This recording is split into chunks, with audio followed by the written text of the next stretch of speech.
Atlantic premiers are urging the federal government to delay new clean fuel regulations. Those new rules are set to come into effect July 1st, and that's the same time the federal carbon tax is set to increase. The premiers argue the new rules will disproportionately impact Atlantic Canadians. Dennis King is the Premier of Prince Edward Island. Premier King, welcome back to the show. Oh, thanks for having me, Dave. Great to be back. So you and the other Atlantic premiers are calling on the federal government to delay the implementation of the new clean fuel regulations because of the disproportionate impact it will have on Atlantic Canadians. How does the clean fuel regulation affect Atlantic Canadians differently than the rest of Canada? Yeah, I think we're unique here for a number of reasons. First of all, we don't have a whole lot of options in terms of we have one major refinery that produces most of the fuel that we use for the region. We also have a limited supply in terms of public transportation and other aspects. So it's not just the four premiers who are saying this. It was the parliamentary budget officer, and that fact that we're being disproportionately impacted in Atlantic Canada was confirmed by Minister Guilbeault and his staff on our meeting with Atlantic premiers yesterday. What exactly did Minister Guilbeault say about that? I mean, can you quantify how it affects Atlantic Canadians differently? Well, I think we're having a difficulty quantifying what the impact will be in the short, mid, and long term. Some numbers that were coming out of Ottawa from the Parliamentary Budget Office talked about as much as 17 cents at the litre at the pumps in terms of gas, which would be devastating. That number seems to be disproportionately high. And the number for Prince Edward Island that our regulator had been talking about was as much as 8 to 10 cents per litre on July 1st, fuel going up. Now, we're willing to contend that those numbers seem a little bit artificially high, but we didn't get a whole lot of comfort from the briefing from the minister and his staff as to what that number would be. They say it will be lower, but they are also conceding that there will be a cost at the pump July 1st, but they don't know what that number is. And that's certainly concerning for all of us. Okay, that 17 cent a litre figure you quoted, that would be by 2030 when this is fully implemented. That's not July 1, right? Am I understanding that correctly? Yeah, and I guess that's the concern we have, and why we wanted to have the call with the minister was there's a lot of these numbers floating around, and when people see numbers, they get concerned. Certainly the four Atlantic premiers got concerned, and we had a technical briefing from the staff in environment. We had a great chat with the minister, and I think it was a useful conversation, and the minister did want to take away from the meeting to go back to talk to Irving, who is the owner of the refinery in St. John, and see if there's a way to deal with the clean fuel standards that they're implementing on July 1st to try to have as minimal impact as possible on the Atlantic region. So that was a positive, and we'll see what comes from that in the next couple of weeks. Right, because if Irving can clean up the emissions profile of the fuel that it's putting into the pumps that then goes into the cars, that can lower the actual tax that gets put on the fuel when this fully comes into force. But you're also facing this double whammy, right, Premier, because the carbon price is going to go up for everybody on July 1, but in different parts of Atlantic Canada, it's been phased in, and some provinces have come up with their own plans, and things like home heating oil have largely been protected from it, but that's not going to be the case come July 1. And I know when I lived in St. John's, my house had a big oil tank on the side to heat it.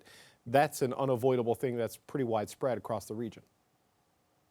Absolutely, and I think that's really the primary concern of all four of the Atlantic premiers of why we wanted to talk about this and to bring it into the public sphere is that the price of home heating fuel in Prince Edward Island, for example, will go up 17 cents per litre on July 1st with the new carbon pricing program, and 3.1 cents per litre at the pump for fuel for gas and diesel. When you look at it from the Atlantic perspective, we've had the highest cost of living. The inflationary pressures have been measured here higher than most other places in the country, simply because a lot of our products come to and from the region on wheels, and when the price of diesel is high, that gets passed on to the consumer. So we think and we know that consumers here in this region have been hit hard with inflation, and we can't take any more cost at the pump. And to have a double whammy like this is really concerning for us and will impact our economy.